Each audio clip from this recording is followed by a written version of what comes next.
Outstanding work of our change agents and Dr. Johnny Cruz Craig. We worked on different topics, not just the normal thing. You know, we worked on culturally relevant teaching, social and emotional learning, trauma-informed classrooms, and the whole child, just to name a few.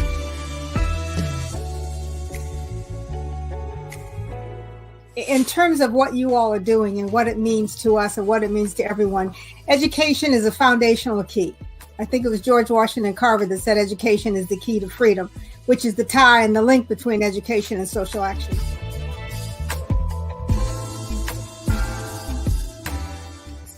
Delta pushed early on that it's not just matriculating through a scripted curriculum that may not teach needed life and adaptive skills. We have been pushing through our gyms and other programs that you need to focus on educating the whole person so that our next generation has the basic life skills to navigate and adapt in now an even more demanding and unrelenting world environment.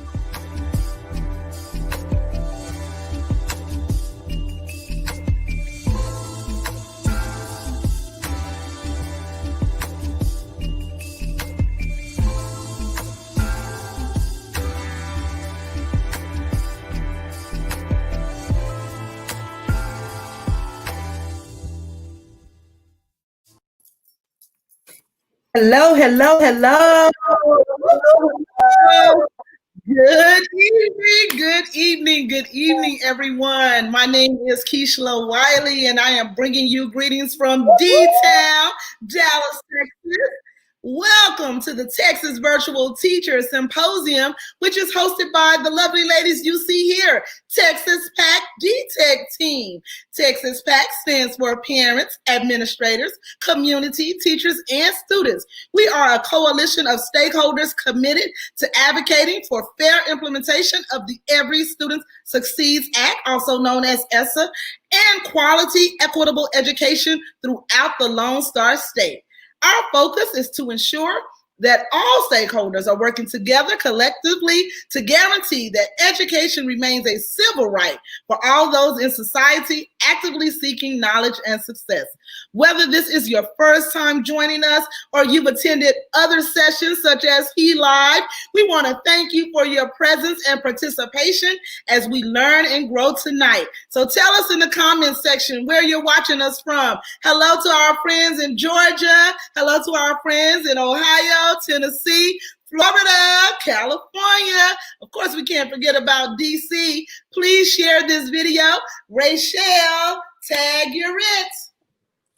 All right. Hello, everyone. Welcome to our symposium. We're excited you're here. I'm Rachel Broussard. I hail from the great city of Houston, H-Town. Hold it down.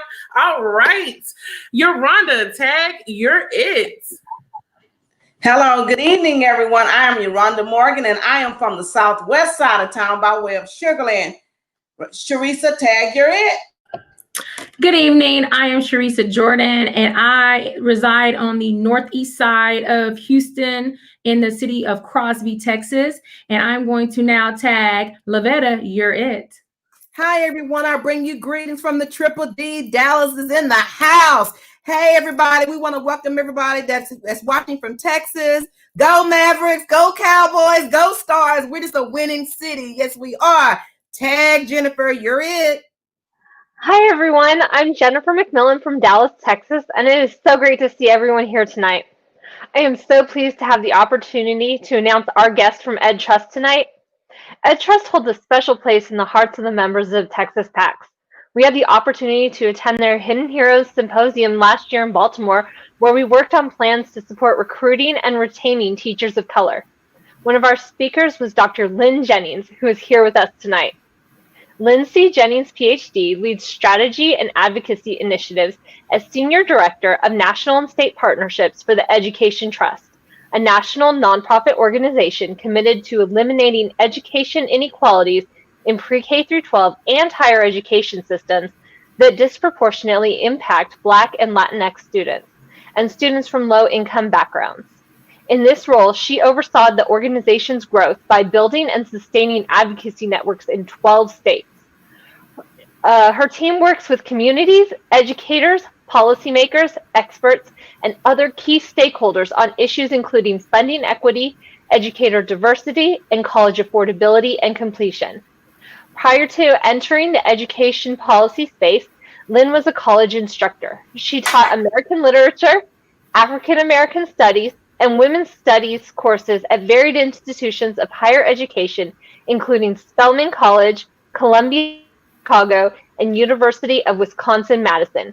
She lives in Washington, D.C. with her husband and 2 sons. So thank you so much for joining us, Dr. Jennings.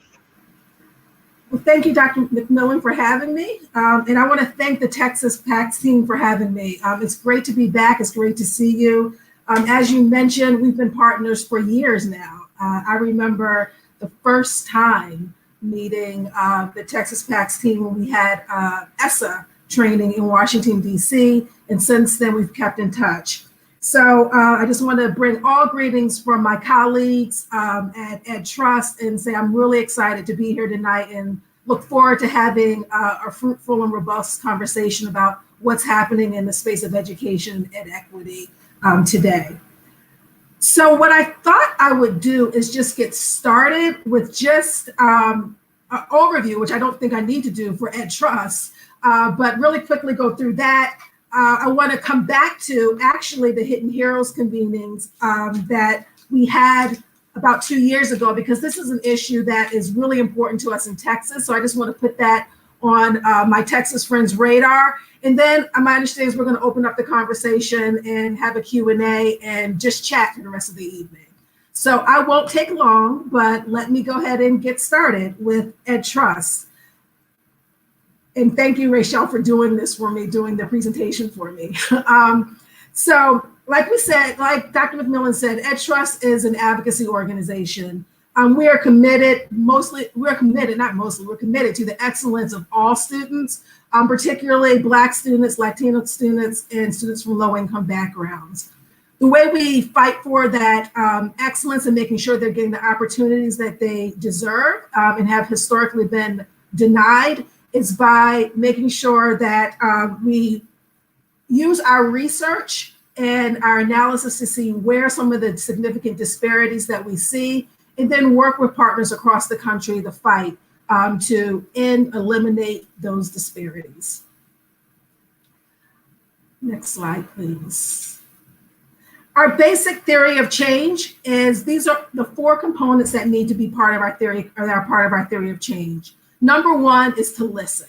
Listen to what's happening on the ground, what's happening to the folks, the students to whom we fight for, what's happening in their classrooms, what's happening in their school communities.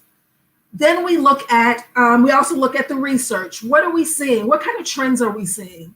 What is the data showing us? When we hear certain things in the classroom that are happening, the truth is often people don't believe it. And then we can look at the data and start saying, yeah, what students are saying that they're not getting access to certain courses, they're not allowed to go to certain schools for certain reasons, that they're being denied that access to go to certain schools is very much true. So we need to look at the research in terms of what's happening.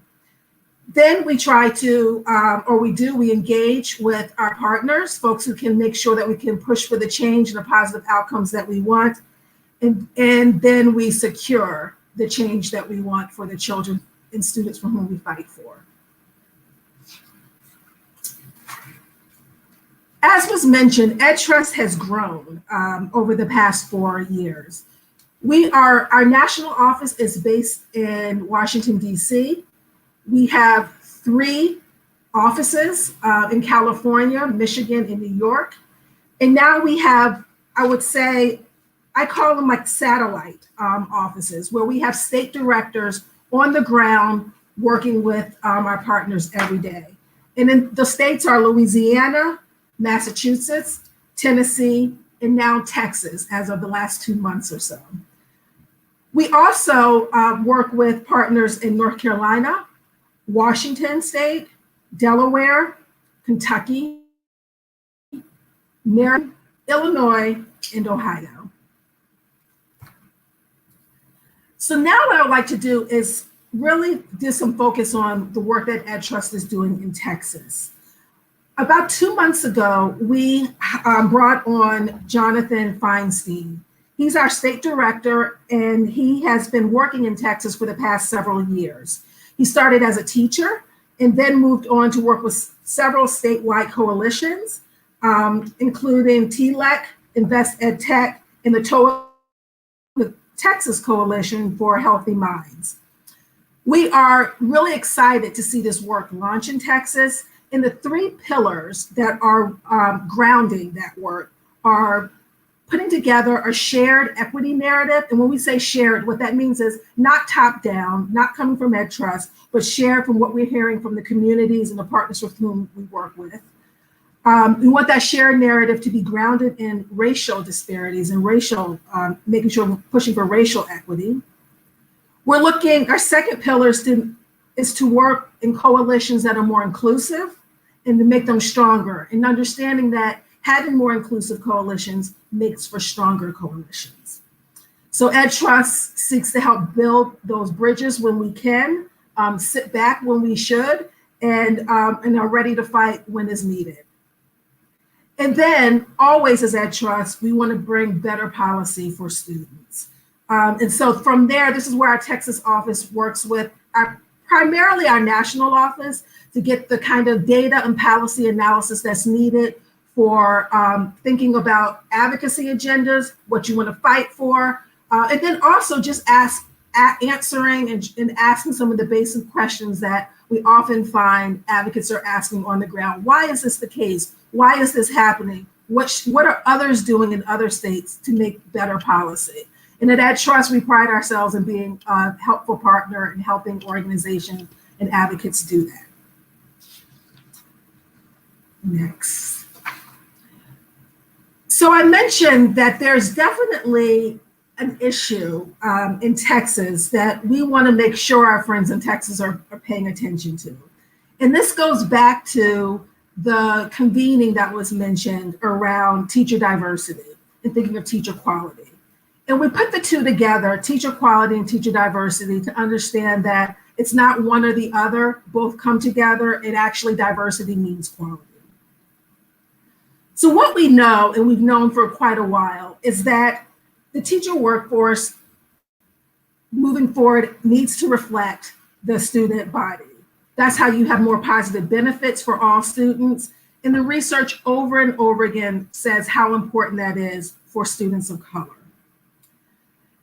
In the state of Texas, there are approximately 65% of the state students are Black or Latino, and only 38% of the teachers are Black or Latino. To make that real for you and what that looks like from the day to day, what we're seeing is in Texas, virtually every white student in Texas attends a school with at least one educator that matches their racial identity. But there are over 32,000 Black or Latino students that do not get this opportunity. Next slide. This is a great concern because, as I said, we were fighting for this and thinking about this in the beginning. Teacher diversity, how do you bring more Black teachers and Latino teachers in the workforce? But just as important is how do you retain them? And often we found that was key, is how to retain them. But this was all prior to the pandemic. Prior to the pandemic, the participation in prep programs had never recovered from our recession levels before. So what that means is that we're seeing a drop of 20-year drop or 20-year low, and seeing teachers of color go through education prep programs since 2008. Next slide.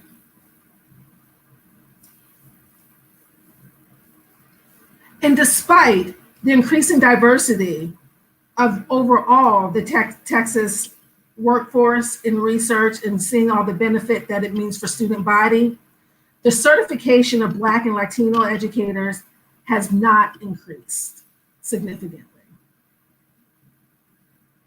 You can see that, and I hope you can see the graph. I'm going through this quickly with the hope that we'll be able to share this afterwards.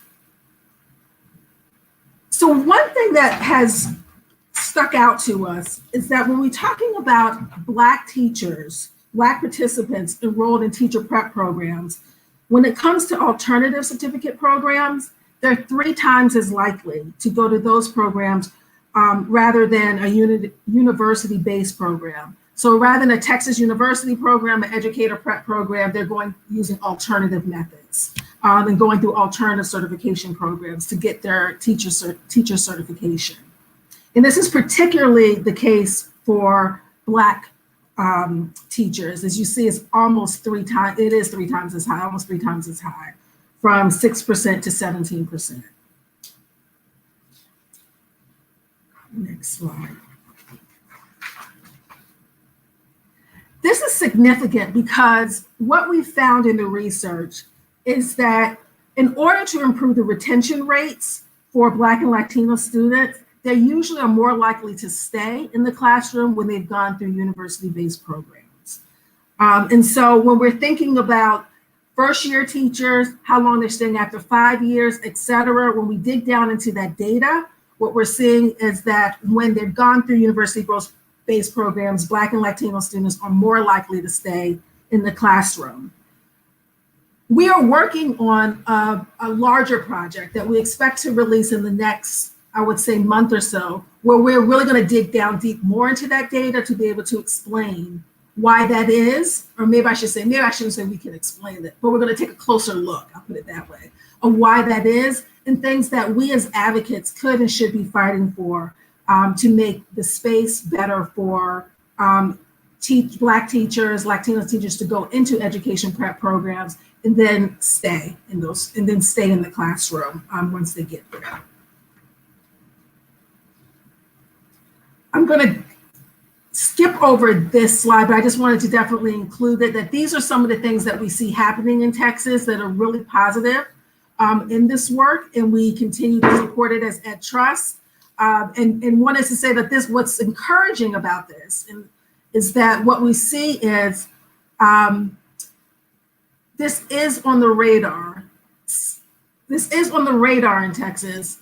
Like I said, we want to keep it on the radar and make sure we keep making the push. And so in the ways that we can continue to push the data, the policy context, and the coalitions that are working on this, you can always count on EdTrust as a partner. So that was my bright spot. Now I'm going to go again, say my pivotal moment. Coming out and thinking about the context we're in terms of the COVID and the teacher pipeline. Across the country, we're seeing, just as we see in Texas, a rise in retirement, the rise in the health concerns, and just the overall financial insecurity of what's happening to families, which is encouraging or likely to fuel some of the ongoing turnover that we're seeing with current educators.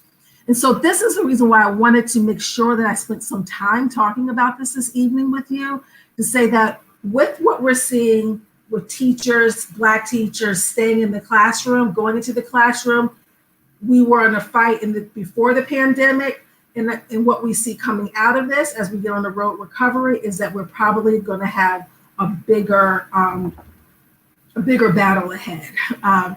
So that is one thing that I think that just generally, if we can put this on your radar, start talking about this, start asking questions about this, just making sure that we are raising this and raising public awareness about this, it would be important.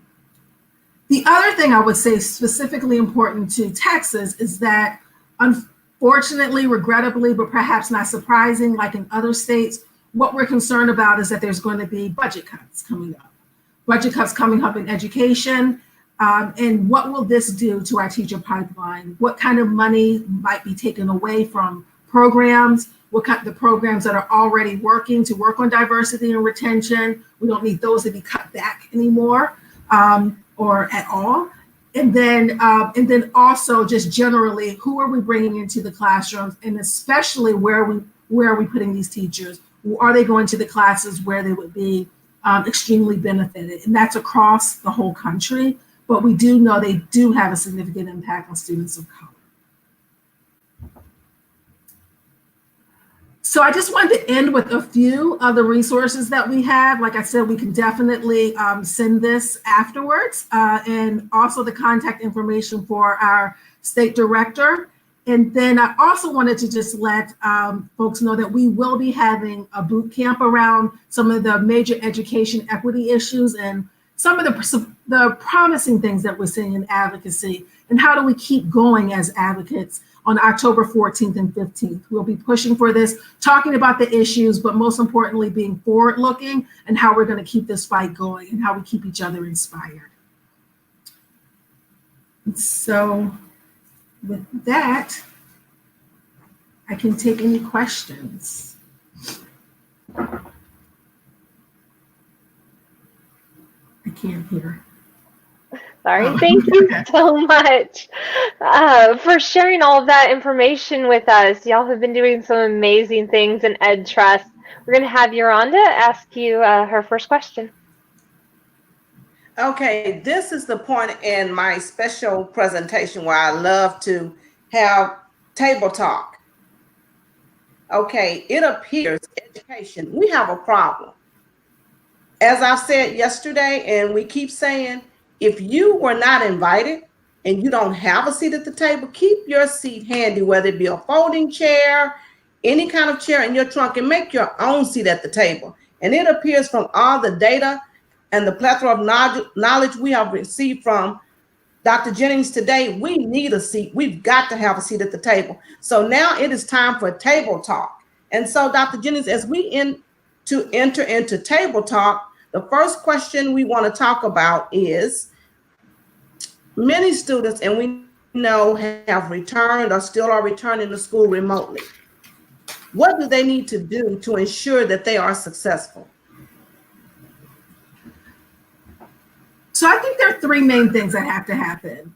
Number one is, first of all, if they're remote, we have to engage them. We're finding a lot of places you got to bring the students back in. And what that can look like is everything from thinking about coaches. I use the word counselors carefully because a lot of folks have enough on their plates right now, but someone doing that kind of outreach to bring the re-engagement of families and students. Because we know that during the sudden school closures in the spring, that we lost some students. You know, we just totally lost them. And on top of what happened with the pandemic is that with all the insecurities that are happening, economic insecurities, housing insecurities, food insecurities, everything else that you're just dealing with, the day-to-day crisis of the pandemic, that sometimes you're thinking we have students who are working now and working hard. And how do we find them? And how do we make sure we say, come on back, we're still holding school. So that's really important. Another thing is, one of the things that happened out of the pandemic is understanding the digital divide, how real it is. And we've known it, but the pandemic definitely, or the school closures, maybe it's more like the school closures, not the pandemic, but the school closures definitely put a spotlight on that. And so as much as we can get the resources that we need for every student to have a device is important. And then so one-on-one, not 3 or 4 students in one household trying to share one Google Chrome that was given out to it by a school or a district. And then 2, the broadband access, right? It doesn't help if you're a high school student and you've got to run to try to sit on the, I guess, steps of Starbucks or in your school parking lot because you're trying to find a hotspot where you have access. So that's just something generally that we continue to push for. And then thinking about our educators and teachers and people that are doing the day-to-day work, do they have the resources that they need to do remote learning, from a curriculum to some of the tools that are needed, and just listening. This goes back to what you're saying, listening to what educators and teachers are telling us that they need in order to do this work. They had to make a heck of a shift and a pivot. We often hear that this is probably not going away, that it will come back one way or the other, whether there's a rise again, and so schools that open may close again, so it's uneven in that way. And then some have even said that a hybrid model might be the model for certain areas moving forward. I had a colleague recently tell me we won't have any more snow days in certain places because they know they can do remote learning now. And so just thinking of it that way, but to do that, you've got to have the resources, the curriculum, et cetera, to do that kind of work. So those are the 3 things that come to mind immediately: engagement, devices, and the curriculum. And I want to Thank you so much. bring back one more thing. We kind of missed a guest on yesterday, and I think this is a good time to bring it in.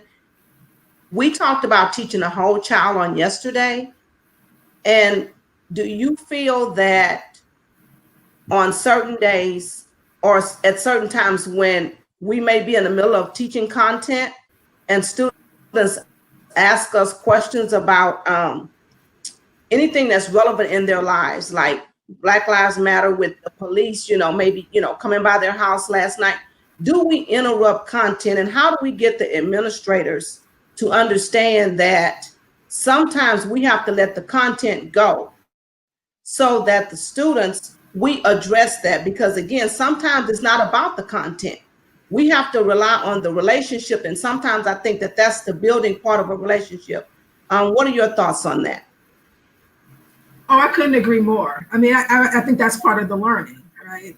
That if a student is coming back and talking about Black Lives Matter, what's happening right now in their lives, when we're talking about this social and emotional development of students, that's along with the academic development, they go hand in hand. And so I definitely think that that's one thing we have to do. And that's also, I would take it even, I don't know if you call it a step higher or a step lower or dig deeper or however you want to put it, but something we think about when we think about curriculum moving forward is that now what has happened is we seem to have more conversations about what does a curriculum look like that's more culturally relevant and more responsive, and why that's important, and that is something that we need to be fighting for. And that's not something just for teachers to deal with, but that's for all of us to think about in terms of our community, our education that we're giving, the future global citizens that we're creating, et cetera. So I definitely agree. Thank you so much. Our next question for you is that COVID disproportionately affected Black communities. So what has been the impact on Black students during this time? So I mentioned some of it. It's definitely just some of the housing and insecurity, food insecurity, and financial insecurity. So that's definitely one thing that we know. Healthcare concerns has disproportionately impacted Black communities and therefore Black students. And so I just think we have to keep that in mind and thinking about that. At the same time, I want to say that we are seeing in certain states, and this is one that we want to pay attention to, that what can happen is that you'll have a few districts, not a few, a lot of districts that are predominantly Black or usually Black communities or maybe Latino communities. And those are the schools that are closing. Say they can't open at this point, at this time. You can understand perhaps why. They don't have the resources they need right now to do the remote learning. They're not getting the resources they need to eventually do the school close, to when the schools reopen. And we're not seeing that on the other side of the state or in other districts, more wealthy, affluent districts, and then i.e. sometimes white districts. And so that's something that we're paying a lot of attention to, is that this cannot be a cop-out because of, I would say, national leadership's failure overall to deal with this COVID and its impact that it's had on communities, that we have to throw up our hands and give up what happens to students at this point. That's just unacceptable. Well, thank you. Our next question is, there's a growing concern about a teacher shortage, especially after this pandemic. Should this be a real concern? Yeah, it should. It should be a real concern because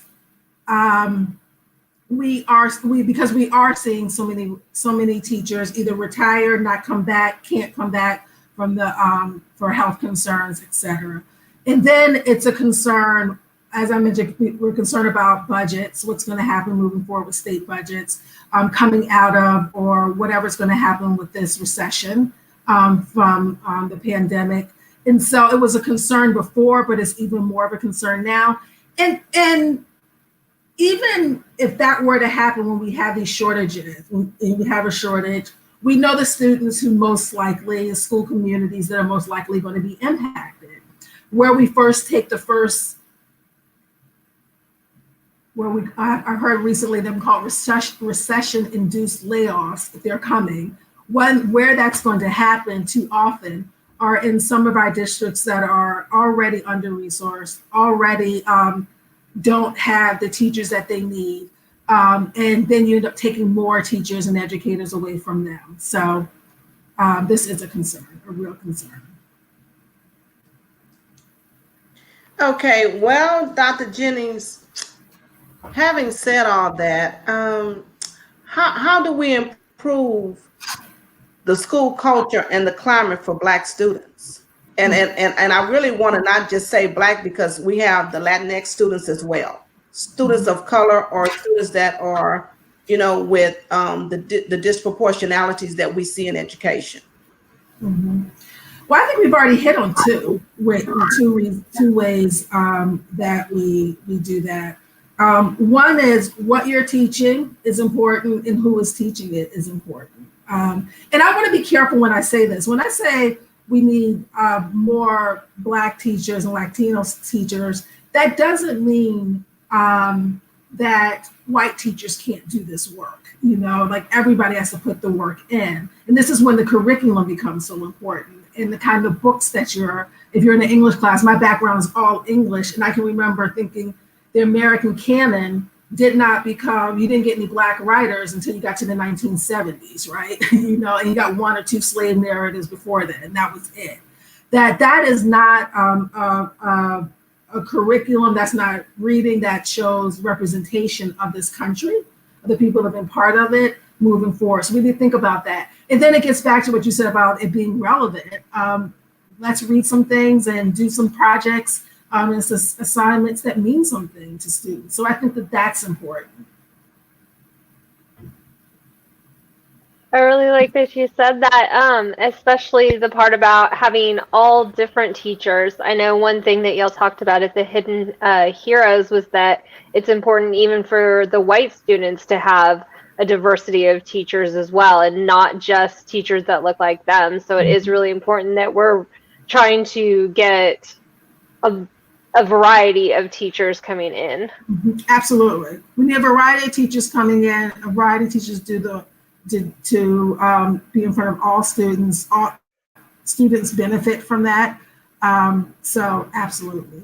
I will say at one part I did miss, and I just want to make this point in terms of improving the school and culture and climate.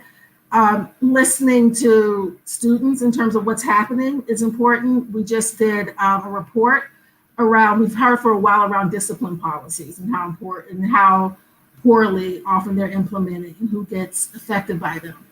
Well, what we didn't have enough of is what was happening to girls, and how they were getting pushed out. And so how important that is. So I think this is another time where just organizations like ours are going back to thinking about what is happening, to talking to the people who are impacted the most, who are in the classroom, and how important that is for any kind of research that you're doing moving forward in policy. Okay, and so again, continuing this spectrum for just a few more minutes. So why should we incorporate culturally relevant and responsive teaching? Can you touch on that just a little? Yeah, I think you need the culturally relevant for that. That helps with the engagement with students. As I was mentioning in terms of, and you even said it, that if certain students are thinking about what's happening in the world right now, that there are certain texts that definitely touch on that a lot more. So I think that that's important. How you set up assignments is important for doing that, et cetera. I think responsive does the same thing. The way the two often come together is thinking about it in terms of this is how we start moving towards racist curriculum, and thinking about how we get more into the pieces that are needed in order to think about how do we move more into a more anti-racist culture, society, et cetera. What does it look like for the curriculum? So I think that that's important. Yeah. Hold on. Okay. Our next. I'm sorry. Go ahead, Yolanda. Recently, President Trump attacked the 1619 Project and announced he was going to launch the 1776 Commission to reinstate a patriotism in American schools. Could this affect the schools, and if so, how? Politically, yes. I think it's a huge move politically. Where it gave cover for certain schools that wanted to do that in the first place, and did not want the more inclusive and diverse education for students. But I do think what we find ourselves answering questions about is, does he actually have the federal power to do that? And the answer is no, absolutely not. And that's what we keep coming back to, that he does not have the federal power, and the federal government does not do that. Okay. And experts are saying that schools may reopen and then have to close again. Is there anything that we should be doing now to prepare for closures again?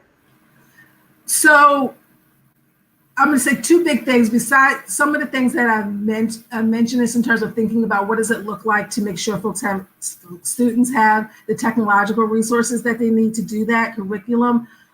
This is where I want to do a plug for paying attention to what Congress and the federal government is doing in terms of getting resources out there. There's been such a stall right now.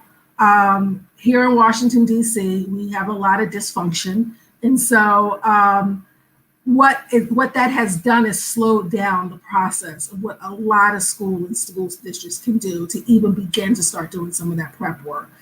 And if they're not doing the prep work, how they can be accountable for doing so. That is one of our main levers for being able to do so, is that we're giving you you've gotten some of the money that you need to do this. Now, what are you going to do with it? And then now we can hold you accountable for doing so. So I want to put that out there, that this is one of the things that Ed Trust has been pushing quite a bit, is that we did not think that we're already a month out, and then now we could be looking at a government, hopefully not a government shutdown, and what this could mean for schools moving forward and students is scary. Well, thank you so much. We're going to go to some questions from our audience now. So, Yolanda, if you'd like to introduce Texas Table Talk. Okay, well, again, that we need that seat at the table. Please join us. We're going to be at the table now. Again, whatever type of seat you have, bring it and get your seat at the table. We're now with Texas Table Talk. So our first question from the audience is, how should schools deal with student trauma caused by the pandemic and attention to number of Black deaths caused by police officers led by Black Lives Matters? So I think we have to come in just acknowledging that what we're dealing with is extraordinary right now and unprecedented. And I think we've touched on that has to be acknowledged. And schools can do that in terms of, we've talked before we even deal with the pandemic of COVID and dealing with police brutality, and finally there being the country it seems to be wanting to take on directly what is happening in terms of a history of racial injustice. That's a lot for students to deal with at this point. So we have to acknowledge it and give them space for that. Also give them supports for it. What kind of counselors are needed? We needed more beforehand. We probably need more now. And so making sure that there's funding for school counselors, for social emotional support. With that said, and I'm going to go back because I'm just thinking, I want to be careful how I say this, and it's for all students, right? Like, all students are feeling this, and we want to make sure that we recognize that. So recently I was talking to a friend of mine whose student is, honor student, has always done well in high school. She's a rising senior. She's a senior now. And my friend just figured last year, she's going up in her room and doing her work, and when she found out over the summer how poorly she had done, but more so than that, not only did she do poorly academically the last quarter, which is the first time that had ever happened, but to hear her daughter finally tell her, I was in my room most of the time just lost, trying to figure out, what am I supposed to do? What kind of world am I in? And she was dealing with that by herself. My friend said, I didn't know. She didn't have any kind of, she would come down for dinner and I thought everything was fine. So this, like I said, this is a student that no one would ever expect perhaps would need that kind of support, but that does. So I think we need to keep that in mind, that all students are getting, or many students, there's no face of a student. You don't know the student, standard student, model student for what trauma looks like. With that said, I also, one thing that we've been pushing at Ed Trust, and we think it's very important to remember, is that trauma is not about fixing kids, and it's not about fixing particularly Black students and Latinx students. That often we can't forget what caused the trauma, and the systems around us that have caused the trauma for that. So I think generally one thing that perhaps is some opportunity coming out of this is to think about our narrative and how we talk about trauma, particularly when we're talking about trauma in students. And one thing I want to add here, I'm at the retirement stage. However, I decided due to COVID, I think the kids still need me. So I did decide to come back. So I'm still in the classroom. And more than that, as we talk about teachers and diversity and, teachers going to different schools, I think what we also need to keep in mind is that students need structure. They need continuity. So they don't need to come to school, because a lot of times for school, that's a safe haven for them. That's where they get the structure and everything. They need to see the same teachers. So when some of us say, I'm out of here, we have to think about, are we doing that for the kids or are we doing it for ourselves? And I know sometimes, opportunity knocks and we have to leave, but sometimes we have to pick and choose what battles, because if the battle that you win and the student is the one that lost, did we really win? So I'm just putting that out there for teachers that where it's not that ideal, if you will, Leave It to Beaver, Miss Lander's classroom. You need to think about the students, because again, that's what we're there for the students. So I just kind of had to put that in there. And I said that's one we think about a lot, and we would think about it anyway, but it definitely our president and CEO, John King, has always put in front of us through all of this, through COVID, is that if anybody's ever heard his story in his bio, how he was, he lost his parents early. By the time he was in middle school, he had lost both parents, and how school was a safe place for him. And then that's where he was able to grow and learn. But also, it was a safe place for him for the exact reason you're talking about, the continuity, just the structure, etc. That what we can do now to give that to students, we need to, as much as from having the same educators come back and teachers come back as they can in whatever capacity they can.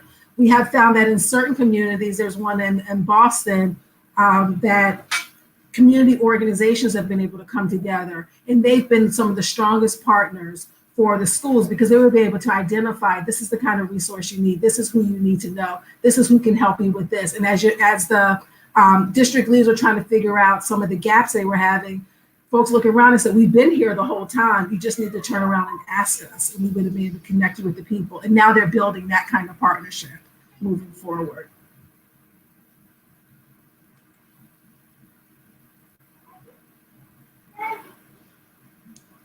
Looks like, do we have any more questions from the audience? Do you see any, Jennifer? We have one up on the screen right now. Okay. Is remote learning, I'm sorry, go ahead. I was going to tell you to take it. Go ahead. Okay. Is remote teaching in Texas, and what plans are in place to cater to those students who do not have connectivity? So I have to be honest, I don't know the specifics of all in Texas in terms of what's happening with remote learning. My understanding is that it's somewhat uneven. There's in certain places there is remote learning, some places there are not. Certain districts are not. But I would want to check that. That was the last report out I got on Texas. In general, I know that our state director said that connectivity is something that their advocates are still pushing for. Okay, Rachel, can you come in and talk a little bit more about that, please? All right, y'all. So one of the things that I definitely want to talk about when it comes to connectivity, that's one of the huge things that we're seeing when we talk about remote learning, because a lot of us are in that either we're completely virtual, those two words that I know nobody wants to hear anymore, synchronous versus asynchronous, all of those different things. So one of the biggest things that we're seeing when we talk about the digital divide, and I know that we have some awesome presenters on Wednesday that are going to talk about it, but it is that connectivity piece. That is a part of that digital divide, because I'm putting together this great PowerPoint. We had this whole Bitmoji craziness at one point, and then, digital interactive notebooks and all that other stuff. Well, that takes up bandwidth. It takes up, when you have all of these pictures and you have all of these different things that are on there, like, do our kids have enough of what they need in order to be able to connect? I'm very fortunate that my district has provided our kids with hotspots. Those who are less fortunate, we've actually put the funds out there to take care of our kids, who actually need it. We've provided them with laptops. We've done a lot of different things in order to do that, but that's not everybody's story in Texas. That's not everybody's story around the country. So when we look at the equity issue, it's, I might have internet, but I'm using my phone to open up whole slides, and I can't see you on Zoom or Google Meets or Microsoft Teams or whatever it is that we're using. And it causes our kids to get frustrated. It adds to that trauma. It adds to a lot of different things that could cause them not to be in that optimal educational experience. So I just had to say that because we are seeing it. Like, I wish we could take data on how this is impacting our students and our teachers, because our teachers are in a situation where they are saying, I'm trying to put together this great lesson. I'm trying to put together all of these different things, and I'm trying to use platform after platform after platform, but the internet's not working. It's just not doing what I need it to do. So that's definitely a topic that we should address in the future. And even when they do, oh, sorry, go ahead. No, go ahead. No, go ahead. Even when they do have access to devices and hotspots from the district, sometimes we have a family of 4 or 5 kids that have one device and one hotspot, and they're having to share that hotspot internet. And so a lot of times they can't even make it through the month with the internet that they're being given because of that. I could say on the national level, we about a month ago, we've been really pushing a bill to increase the E-rate, to make sure that districts would have the resources they need to increase their connectivity and what they could do. So we gained some momentum with that, but we're still pushing that and understanding that, again, looking forward, thinking, this is where we're going, this is what we need. If we're going to talk about access to education and access for all students, then connectivity is going to be the key to it. It needs to be part of most platforms' agendas now. That's definitely one of those things I think a year ago folks perhaps were not thinking about when they talk about equity, but it is now, without a doubt. And as you all are listening, people that are listening, yes, you are part of the PACTS because you fall into one or more of these categories. So we need everybody, all hands on deck, all seats at the table. Again, as we talk about the election coming up, make sure that you know the people that you're voting for, what are their views on public education? Make sure we're looking at the candidates and looking at them closely. Well, thank you so much, Dr. Jennings, for coming in to speak with us today. It's been such a pleasure and so informative. Yolanda, if you want to finish us off. Okay, well, I'm going to close Texas Table Talk out for today, but again, we will be back tomorrow. Again, if you didn't have a seat and you had to stand today, just bring your seat and stand. We want you back at the table, and I'm going to continue to tag Rachel. She's it. All right, y'all. Thank you so much, Dr. Jennings. Every time I listen to you, I get so inspired because you give so many great points of wisdom about what we need to do in order to continue to be change agents and continue to be those advocates. And I think sometimes we put ourselves in a box and think, oh, an advocate, I have to be like Martin, Malcolm, I need to be like all of these other people. No, we just need to continue to do this work that you're putting out there for us. So please connect with EdTrust. Please connect with all of their programs that they have going on, because they definitely teach you how to be advocates. In the connections we've had with DTech, I feel like I've been like, okay, Superwoman, keep hope alive. Let me go out here and do this. So just to give our token of our appreciation and our gratitude, we want to give you this certificate and thank you for being a part of our symposium this week. You started this symposium off with amazing information, and we just love you so much for sharing your knowledge and your wisdom. So thank you so much for being with us. Well, thank you. And I always say, whenever I do this and see you all inspire me. It's a reminder of why we do the work that we do, but most importantly, who we're doing it with and who we're doing it for. So thank you so much. Thank you, ma'am. All right. So now it's time for us to give away some money. Money. The wheel. Come on, Keisha. Everybody waiting to get their name called. Let's go. You're on mute, hon. All right. Thank you again, Dr. Jennings. Thank you. Hold on, Rachel. It's time to give away some prizes. Yes, you guys, you should see the survey link. Come on, Lavetta, help me out. The survey link scrolling across, scrolling across the screen, or the registration link. Either one of those. If you complete the registration for the week, your name will be entered into a drawing. If you complete the survey, your name will be entered into a drawing, and we're going to give away 2 Visa gift cards tonight. So these individuals have already submitted their registration, and we'll see who our winners are. Our first winner is Andrew Hinton. All right. Congratulations, Andrew Hinton. And our second winner is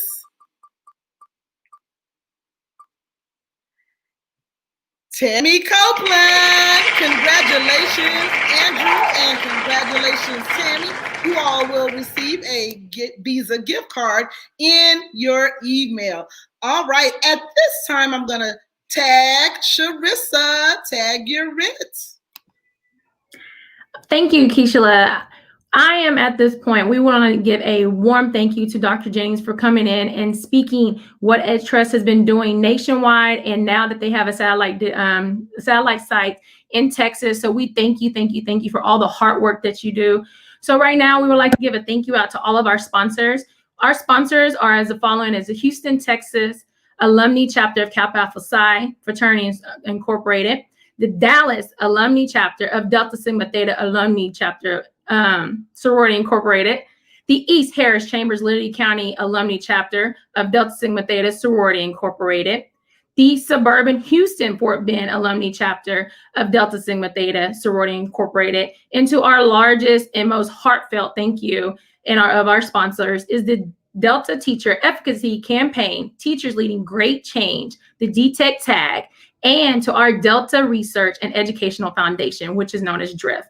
Thank you from the bottom of our heart, from the Texas PACTS. We love you. Tag Lavetta, you're it. Well, hello. I'm telling you, if you have this information tonight, please go back and watch this video. The beauty of the Texas Virtual Teacher Symposium is that it will be here. This is a great opportunity for policymakers, for administrators, for teachers. Sometimes we don't have the data to make decisions. Sometimes as community members, as parents, as educators, we don't have the data to support some of our ideas, changes that we know need to be made, that we know because we're in there day to day. Dr. Lynn Jennings with the Education Trust provided us excellent data for us to have those conversations. Talk to your elected officials, your school board members, your state representatives. Please bring them this information and share with them why it is important to have children of color, to have teachers of color in front of them, why Anglo students need teachers of color. You have the data here, so we want to encourage you to do that. Tomorrow, we're so excited. I have Mr. Nakia Douglas. Mr. Nakia Douglas is Executive Director at the University of North Texas in Dallas, the TRIO program. He's going to be with us tomorrow night. So if you think tonight was good, you wait till tomorrow night. Tomorrow night, he's going to bring it in from a personal perspective, how this experience in education put him on a trajectory through his career and through his personal and professional life. So please stay tuned. He's going to provide data. He's going to provide a candid discussion so you can get to know who he is and why he is doing the work that he's doing currently in the higher ed arena. We keep hearing about higher ed. So we're going to connect that all on tomorrow. So can I please have my Texas team with me? Let me have my Texas team. Everybody come back.